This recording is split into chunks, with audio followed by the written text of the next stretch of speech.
उस रात गांव की हवाओं में कुछ बदला हुआ था। न कोई कुत्ता भौंक रहा था, न झींगुर बोल रहे थे। पूरा जंगल जैसे सांस रोककर किसी के आने का इंतजार कर रहा था।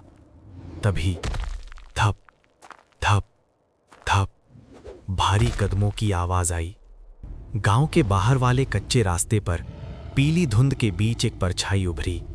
पहले दो जलती हुई आंखें दिखीं, फिर एक लंबा भारी शरीर और फिर एक शेर। लेकिन ये कोई आम शेर नहीं था। उसकी आंखें आग जैसी लाल थीं, दांत बाहर निकले हुए और शरीर पर पुराने घावों के निशान थे। वो सीधा गांव की तरफ बढ़ रहा था। कुंवरगढ़ नाम के इस गांव में लोग सूरज ढलते ही अपने दरवाजे बंद कर लेते थे। कोई बाहर नहीं निकलता था, कोई सवाल नहीं करता था। सब जानते थे कि रात को एक शेर आता है।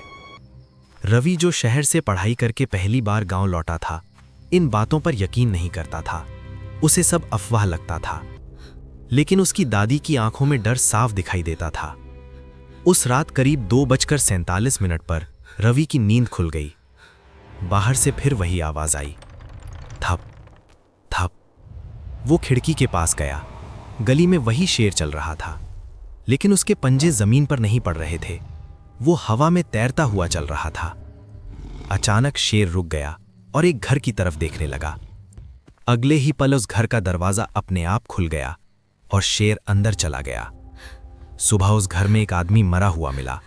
उसके शरीर पर एक भी चोट नहीं थी। डॉक्टर ने कहा कि वो डर से मरा है। उसका दिल फट गया। रवि ने दादी से सच जानने की जिद की। दादी ने एक पुरानी डायरी निकाली। उसमें लिखा था कि 100 साल पहले गांव वालों ने मिलकर एक शिकारी शेरन खान को जिंदा जला दिया था।